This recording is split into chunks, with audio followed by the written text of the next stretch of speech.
Ay, praise the Lord. Magandang hapon sa ating lahat. Good afternoon mga kapatid, mga kapamilya ng United in Jesus Christ Ministries. Hallelujah. Sa hapon ito, mag-usap tayo. Pag-usapan natin ang ating Panginoon na siya lamang ang source of everything. Amen. Praise the Lord. Sige, palakpakan natin ang Diyos. Give Jesus a hand of praise. Hallelujah.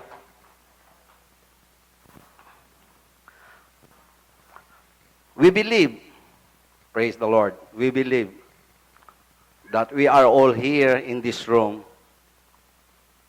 We trust our God, our Lord Jesus. Amen. We trust the Lord fully. Not half, not three-fourth, not one-fourth, not one-eighth, but fully. Amen. Trusting God's power in the midst of storms. I know and I believe that all of us here in this room, we experiencing storms in our life. Experiencing problems, trials, whatever may be. Praise the Lord for that, because the Lord not giving us the spirit of fear, but the Lord give us the spirit of love, the spirit of discipline, self-discipline. Amen. We will start to read in the book of 2 Timothy 1:7. This is a New Living Translation. It says, 2 Timothy 1:7, For God has not given us a spirit of fear and timidity, but of power, love, and self-discipline. Amen. We know this verse anyway. This is one of the popular verses in the Bible, right? So, for God has not given us a spirit of fear and timidity, but power, love, discipline. Tandaan natin mga kapatid, ang binigay at pamana ng Panginoon para sa mga anak niyang katulad natin na nandirito, ito ay mayroong kapangyarihan, pagmamahal, at pagdisiplina sa ating sarili. We know that this fear, ang takot or balisa, we know this, it comes from Satan. This is not from God. Hindi tayo, dahil hindi tayo bibigyan ng Diyos ng espiritu ng kaduwagan, kundi espiritu ng pagmamahal. Hindi tayo bibigyan ng Diyos ng espiritu ng pagkabalisa. Hindi tayo bibigyan ng Diyos ng espiritu ng pagkaduwag, kundi bibigyan niya tayo ng espiritu na pagmamahal.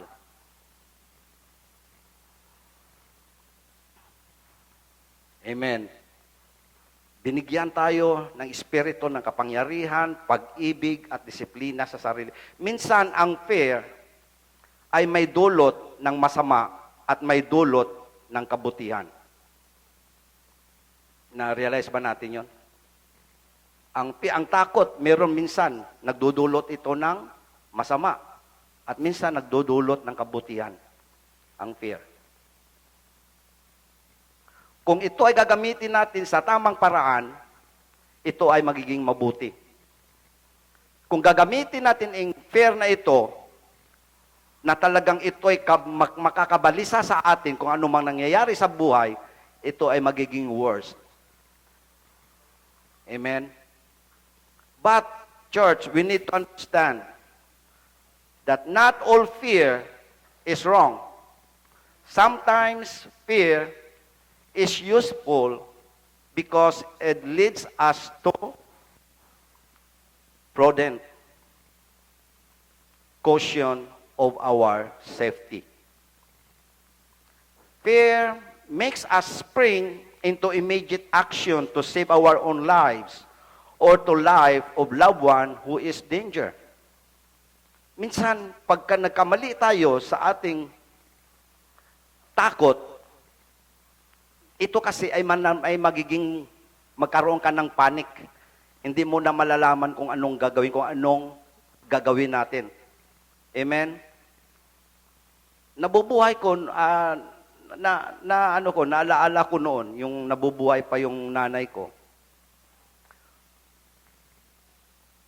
I think, mga 2015 na nangyari sa bahay namin. Nagkaroon ng sunog sa bahay namin. Sa gilid mismo ng bahay namin. Nagkaroon ng sunog. Malaki ang apoy. Nung bumaba na ako, yung kapatid kong babae nandun na sa baba, nagsisigaw, sunog, sunog, sunog. So, sabi ko, nasaan yung si mama natin? Nasaan? Sabi niya, nandun sa loob. So, tumakbo ako sa loob ng bahay. Tumakbo ako sa loob ng bahay. Alam mo, sinalubong ako ng mama ko. May dala siyang palanggana na maliit. May kasamang, may laman, tubig. Ibuhos mo ito sa apoy. Ibuhos mo sa apoy. So, kinuha ko. Inuhos ko doon sa apoy, sa labas. Siyempre, of course, laki ng apoy, hindi kaya yon. Maliit mga palanggana. So, mama ko, linabas ko. Sa bahay doon. Linabas ko siya doon sa labas. Kinuha ko yung fire extinguisher, tsaka ko binugahan yung apoy. Sa maliit tabi, napula ang apoy. Now, what we learn on this story? Hindi tayo nagpanik. Amen. Kapag ang takot mo, kapag pagka ito ay nasamaan ng panik, magiging worst ang pangyayari. The bad situation, if you are not ready, it will become worse. Kailangan ready tayo. Kailangan huwag tayong magpanik. Huwag tayong mag-alala, huwag tayong mabalisa sa kung ano ang mga pangyayari. Amen. 2020, nangyayari ang pandemic. Amen. Nangyari ang pandemic.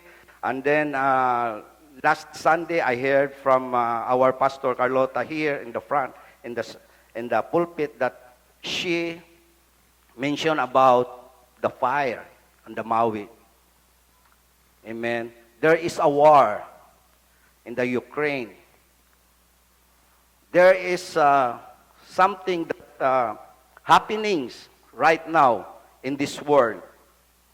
I heard from Nepal that they get the seismic, is it pronunciation is good?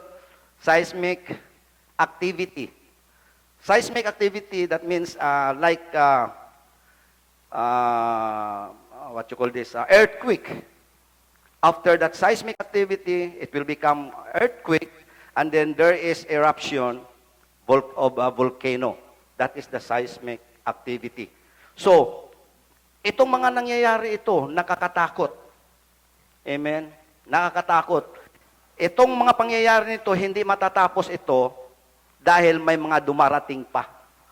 Akala natin okay na, wala ng pandemic, wala na takot natin naramdaman, pero may darating pa. Hindi lang ganito. Dahil walang sinasabi ang Biblia, the Bible does not promise us na tayo, even Christian, even born-again Christian, walang sinasabi ang Biblia na hindi tayo makakaranas ng takot or storms in our life.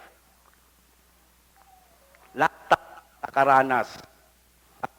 Ng Biblia, ang sinasabi niya na promise sa atin, He will never leave us nor forsake us. Kapag mangyayari sa atin na mayroong mga mga balisa sa ating buhay, ang Panginoon nandiyan lang. Sa atin siya parati. Amen?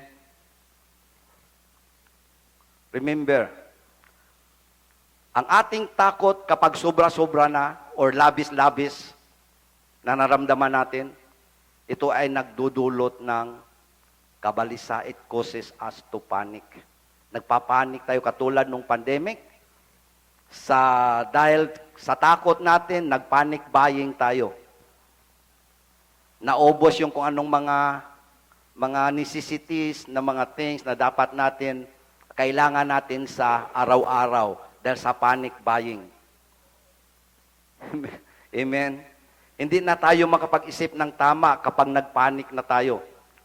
Whatever the storms or problem comes into our life, if we just focus on that problems, amen, if we just focus on that storm, then there is tendency that we cannot see God's control over it.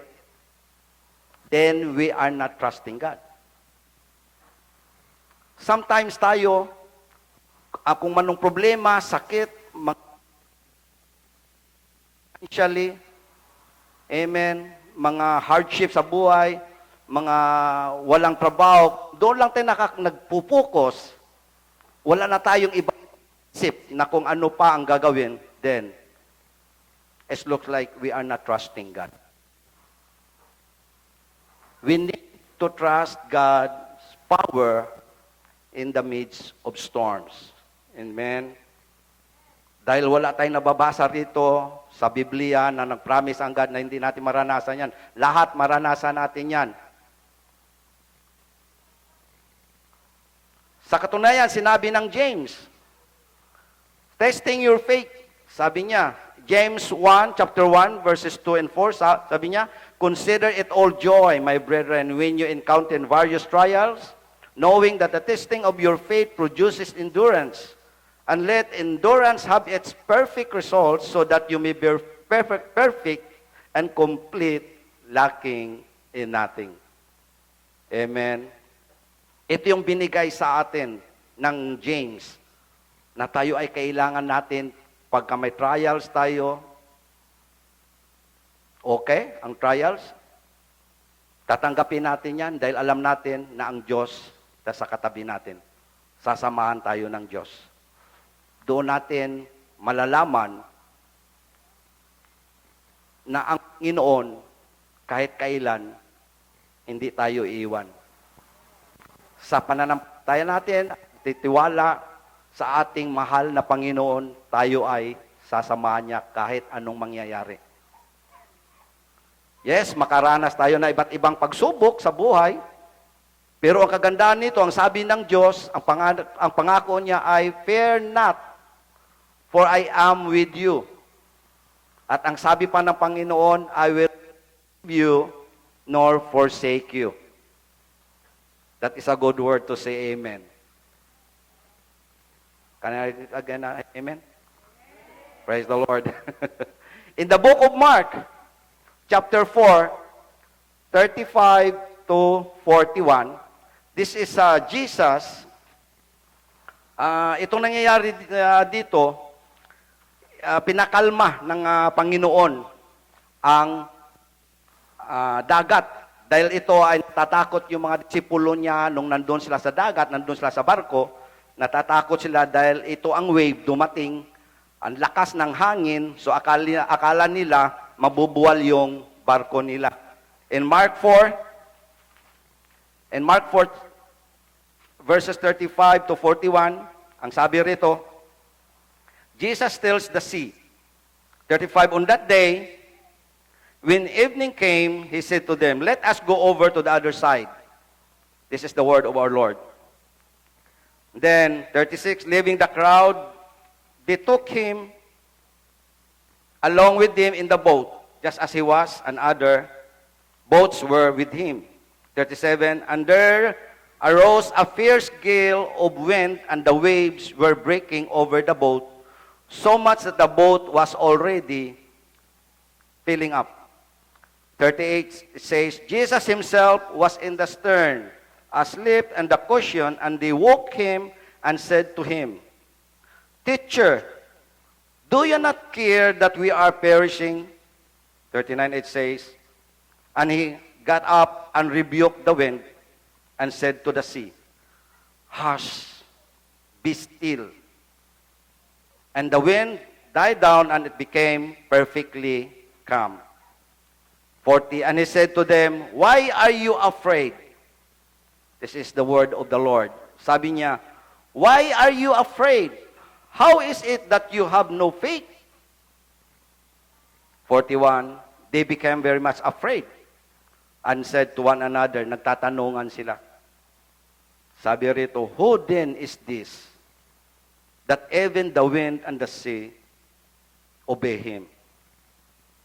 Amen. So dito nakikita natin, hindi nila alam, nakalimutan nila, kasi ang panic dumating sa buhay nila. Nung nakita nila ang wave, naglalakihan na sa barko nila, nung hinampas sila ng malaking alon, nung ang hangin ay napakalakas, nagpanik itong mga disipulo. Nakalimutan, nakasama nila ang Panginoon, nandyan lang, natutulog. Sinabi ko na kanina, kapag ang takot ay nangyayari, ito ay magiging worse. Itong takot na to, that is bad sign. But, kung itong takot na to, sinamahan mo ng panic, magiging worse ang pangyayari. Just like what happened in the book of Mark 4:35 to 41. Hindi nila alam, nakalimutan nila na kasama nila ang Panginoon, na siya ang Panginoon na nagbigay sa kanila ng buhay at kalakasan. We need to understand that the Son of Man, Jesus, is God. The Holy One, He is mighty, He is sovereign God, He is supreme, the incomparable Christ, and there is nothing compared to Him. There is none like Him. Only the Lord Jesus Christ, the Christ that's supreme. Amen. In Colossians 1, chapter 1, verses 15 to 17, sabi niya rito, He is the image of the invisible God, the firstborn of all creation. For by Him all things were created, both the heavens and on earth, visible and invisible, whether thrones or dominions, or rulers or authorities. All things have been created through Him and for Him. 17, He is before all things, and in Him, all things hold together. Dito natin makikita, who is Christ? Who is Jesus? Sabi nila, tingnan mo, sino itong taong na to, na even the waves, napa-stop niya, even ang wind, napakalma niya. Sino ang tao dito? Sinong pinag-usapan nila? Si Kristo. Dahil nakalimutan nila kung si Kristo kasama nila, kung sinong kasama nila sa boat na yon. Hindi nila nalaala ng kasama nila ang Panginoong Hesus. Amen. He is the image of the invisible God, the firstborn of all creation. Amen. For Him, all things were created. He is a God. Whether thrones or dominions or rulers or authorities, nasa Kanya lahat. All things have been created through Him and for Him. He is before all things, and in Him, all things hold together. Look at us today. Amen. Because we love God, we love Christ. We know that Christ is our Lord. We know that we trust in Him. We trusting our Lord. Look at us. We are all things. Tayong lahat. All things hold together. Kaya nandito tayo. Amen. In Him, He holds together. He is a powerful God. We can trust Him and choose to live in faith in Him rather than fear. Amen. Regardless of situations in our lives, He is greater than the storms in our lives. Ma-experience man natin ang storm, kahit na gaano kalaki, kahit na gaano kabigat, kahit na gaano ka problema, still God is greater than our storm. Just trust in Him, believe in Him, have faith in Jesus. The Bible said, greater is He who is in you than he who is in the world. Say amen. Tandaan natin mga kaibigan, mga kapatid, the more we trust Him, the more we'll know Him and be able to trust Him in the next storm comes in our life. Remember, sinabi ko kanina, itong pandemic, ito yung nakikita natin problema, ito yung nakikita natin mga nangyayari sa mundo, hindi lang natatapos dito yan. May darating pa. We need to get ready for that. Amen. Dahil nandito tayo sa mundo, hindi matatapos ito ang mga pangyayari na nagaganap ngayon. Hindi ko kayo tinatakot, but that is true. That is what the Bible says. Hindi ko kayo tinatakot, but praise the Lord.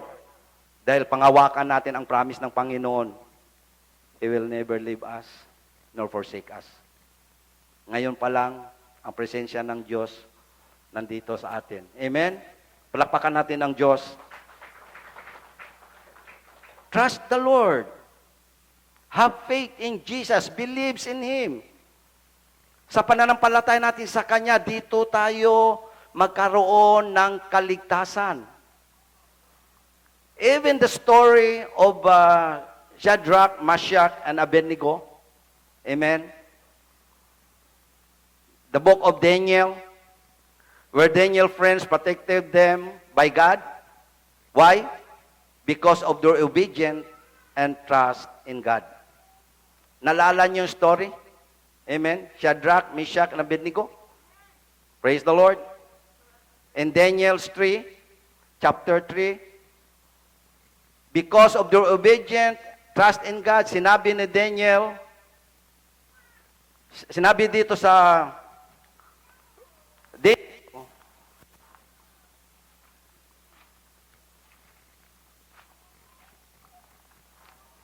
chapter 3, alam natin na itong magkakaibigan nito, Shadrach, Meshach, and Abednego, itong magkaibigan na to, ito ay ayaw nilang sumunod kay Nebuchadnezzar.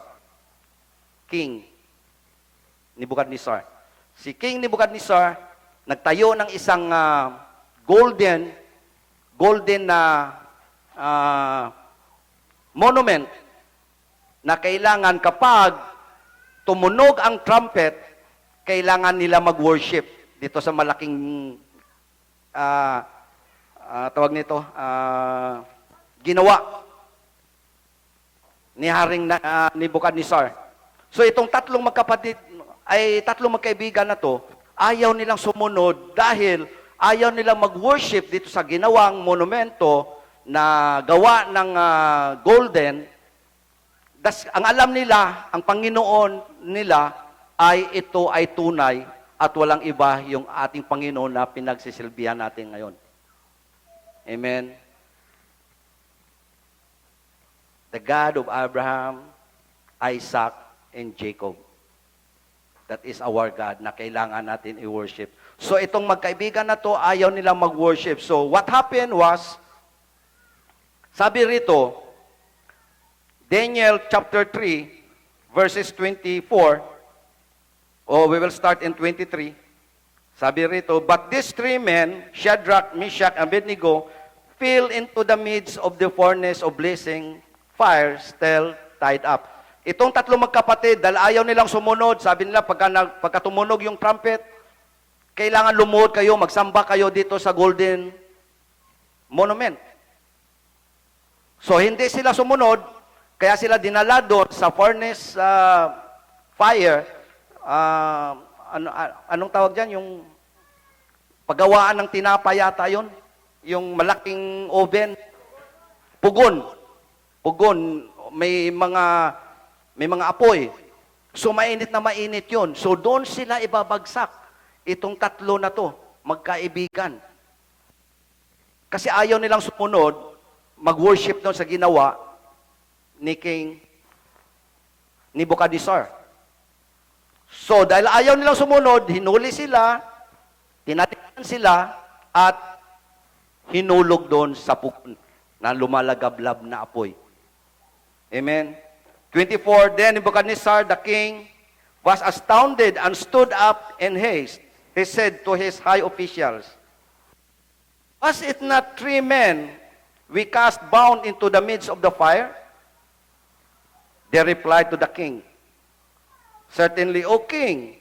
He said, Look, I see 4 men loose and walking about in the midst of the fire without harm, and the appearance of the fourth is like a son of God.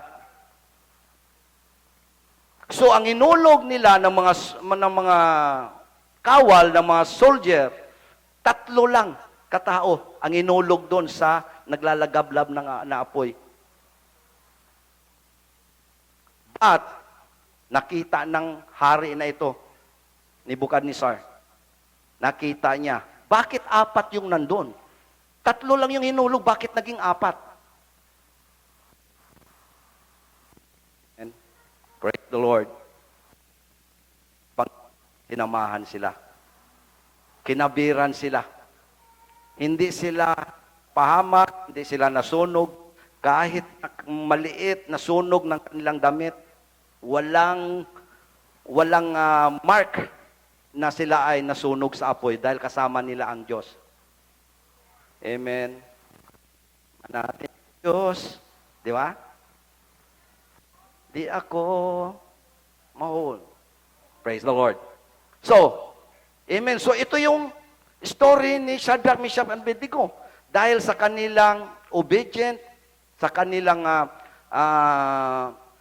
believe, sa kanilang faith, sa kanilang trust sa ating Panginoon, kaya sila sinamahan. Hindi sila napahamak doon sa naglalagablab na apoy na kung saan sila hinulog. Imbis na 3 lang dapat nakikita nila doon sa loob, nakita nila ay 4 because of the Lord with them.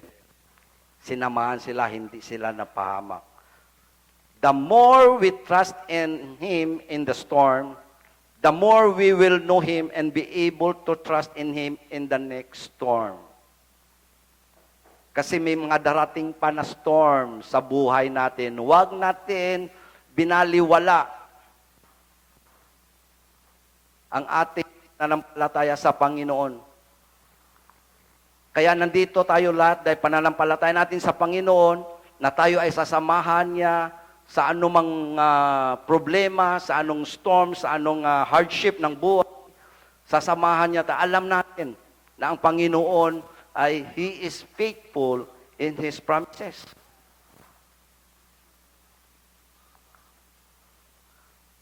The better we know the Lord, the better we can trust Him. And God also given us authority to rebuke the storm. You know that, right? We are God's authority here on earth. The Lord given us authority to rebuke the storm, to rebuke the sicknesses, diseases, the problems, kung ano pang bagay na mga pangyayari sa buhay natin. Binigyan niya tayo ng authority to rebuke those things. Now, as a Kristiyano, the problem is, we don't know how to use the power of authority, which is already in us. Why? Because we don't know what is the Word of God. We don't know what is the promises of the Lord in our life. We always focus in our problem. We're always focusing in the storm in our life. We're always focusing our sicknesses, our diseases. We forgot already that the Lord is in with us. Just like here on the boat, na alam nila kasama nila ang Panginoon, nakalimutan nila na nandyan ang Panginoon, nagpanic sila. Hello, somebody.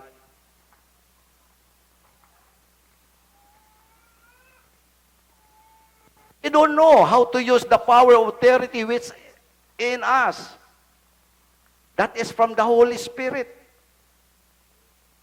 The Bible said that the moment that we receive Jesus Christ in our life, the Bible said the Holy Spirit resides in us. The Holy Spirit dwells in us. The Holy Spirit stay on us. The Holy Spirit who give us the authority to rebuke the works of enemies. We need to do is to use it.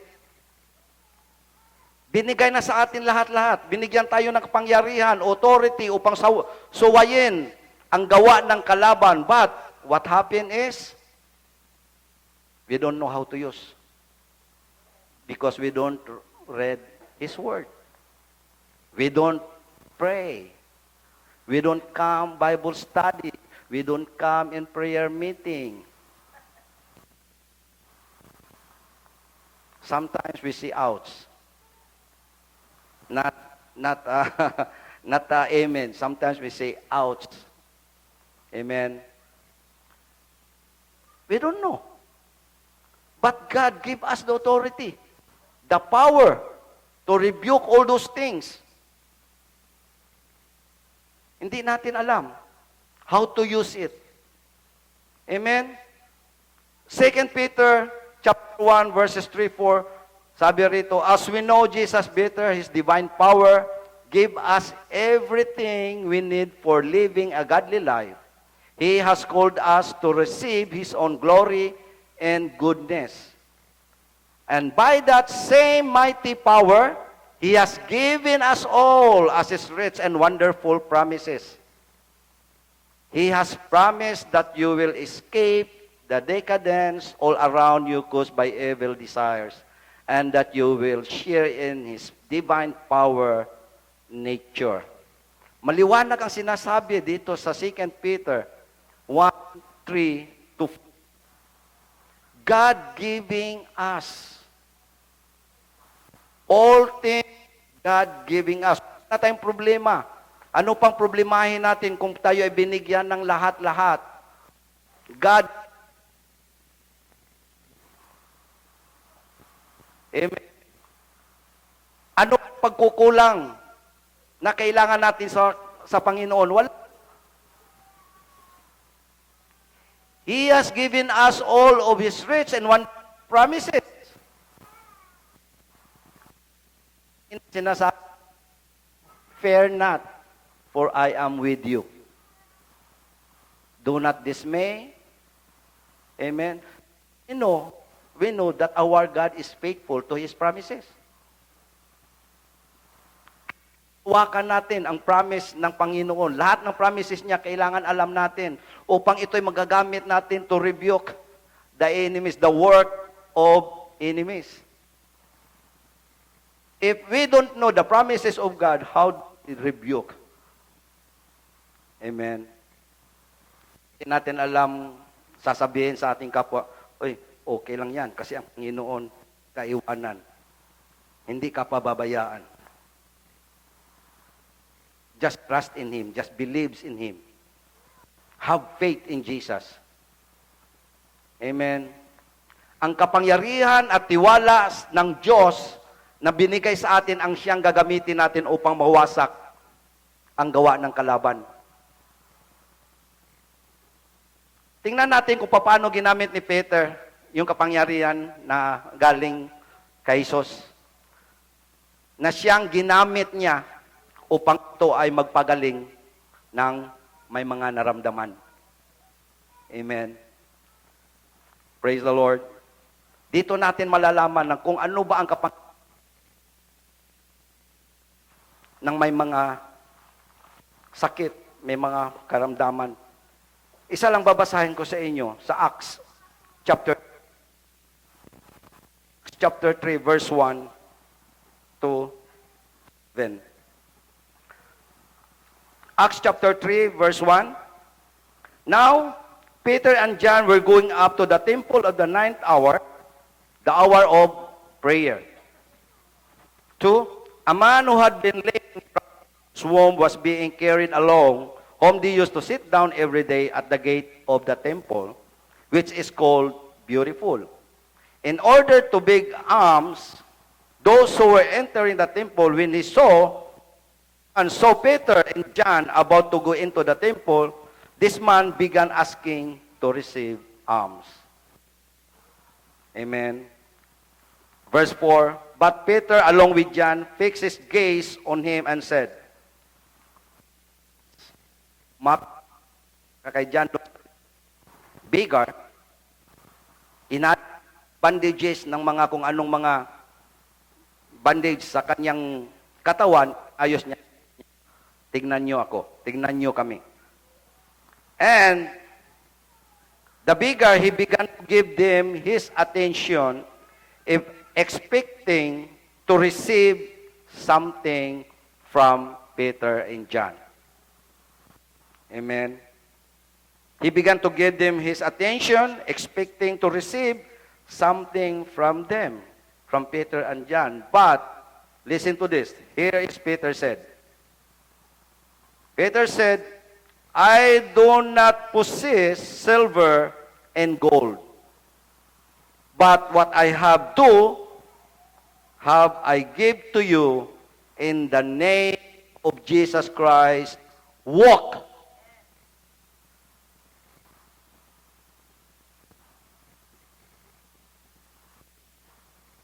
In the powerful name, in the name of Jesus, get up and walk.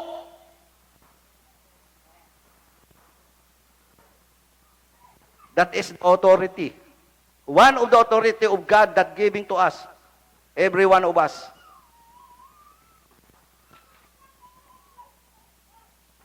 Seven, it says, and seizing him by the right hand, he raised him up, and immediately his feet and his ankles were strengthened. Do you believe that? We need to believe that. We trust in the Lord. Look what happened in verse 8. With a leap he stood upright and began to walk. And he entered the temple with them, walking and leaping and praising God. Hallelujah! Praise the Lord! This lame beggar, get the strength. Get up and walk. And he started to run around inside the gate and praising God.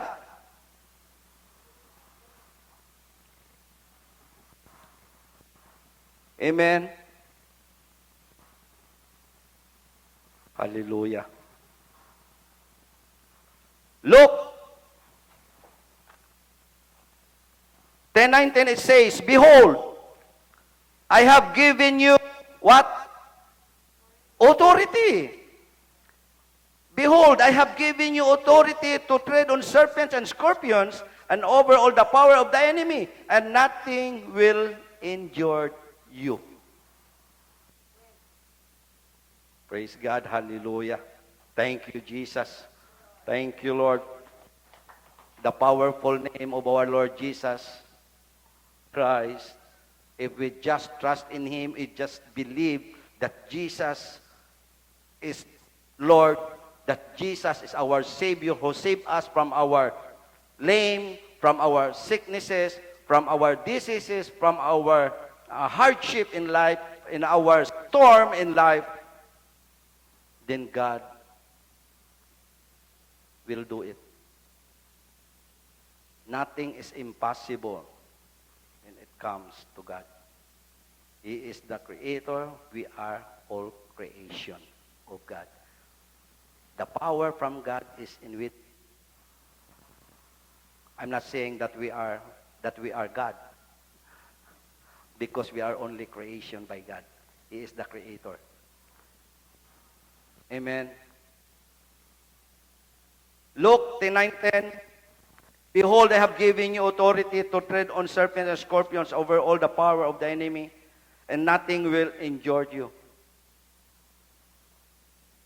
Tingnan mo yung promises ng Panginoon sa buhay natin.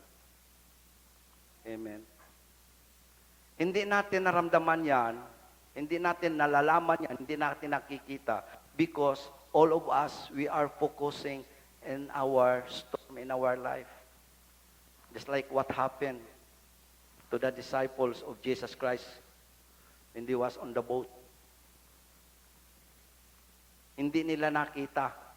Nakalimutan nila, nakasama pala nila ang Panginoon.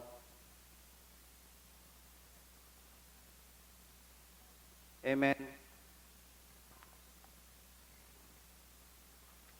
Hebrews 10,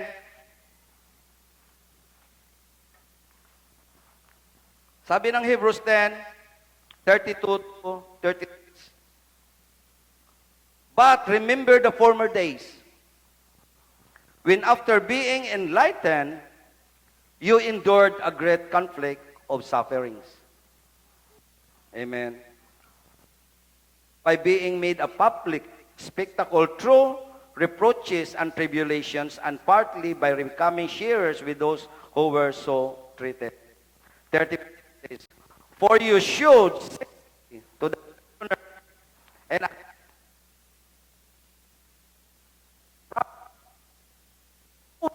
you have for yourselves a better position and a lasting one. 35 it says, therefore, do not throw away your confidence. As a believer, as a Christian, as a born-again Christian, we need to trust and believe God. If Lord, if you believe in me, be confident. Don't throw away your confidence. Have faith in Jesus. For you endurance, so that when you have done the will of God, you may receive what was promised. Hallelujah. Can I read amen for that? For you have need of endurance, so that when you have done the will of God, you may receive what was promised. A lot of promises of God in the Bible.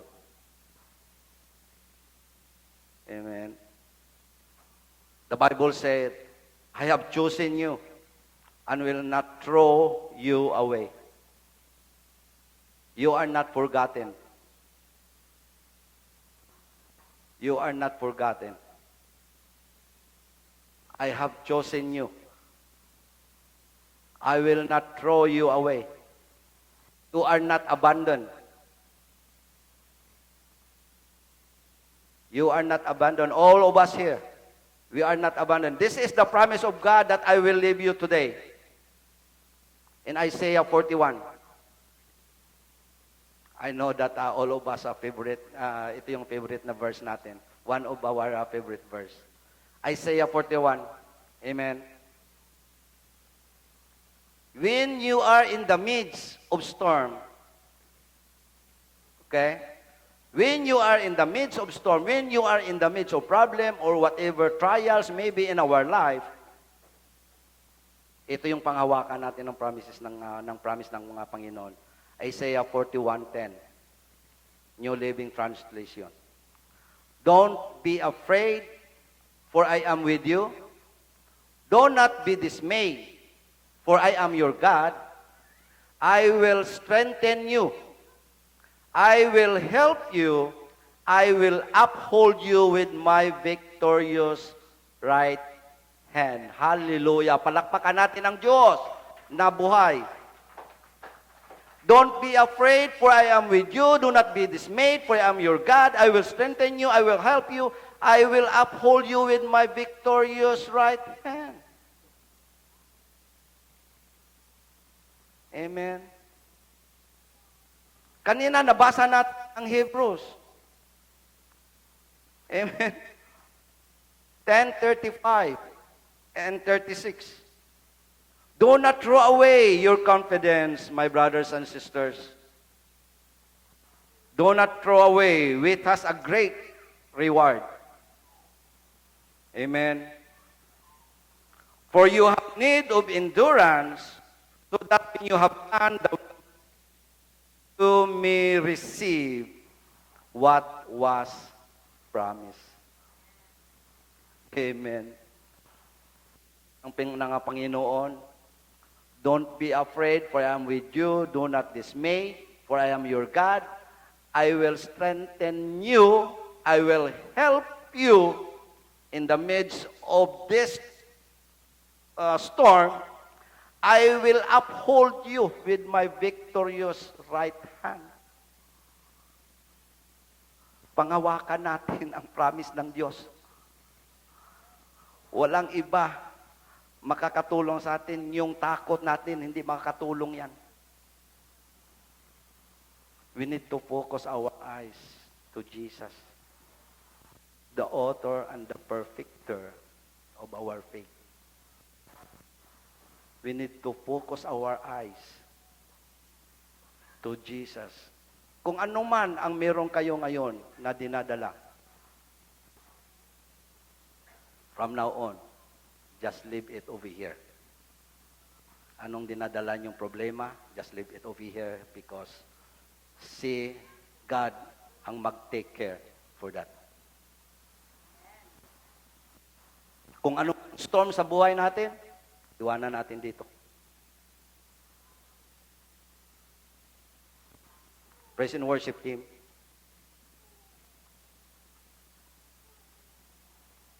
Magpasalamat tayo sa presensya ng Diyos. Dahil siya, sinamaan niya tayo sa araw na ito upang tayo makarinig at makamtan natin ang promises na binigay niya sa atin. From now on, trust God. Believe that Jesus is your Lord and Savior.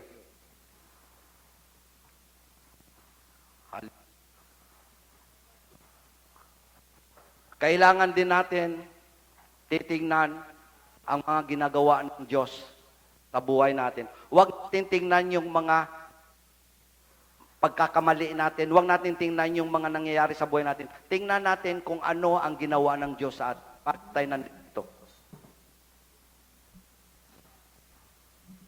Amen.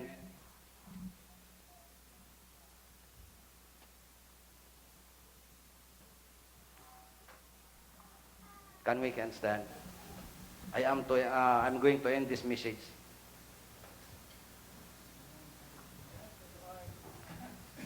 Church, if we just trust, fully trust God's power in the midst of our life. Now, don't look at the storms in your life. Look at Jesus. Trust the Lord your God with all of your heart. Do not depend on your own understanding. Do not depend on your own knowledge, on your own wisdom.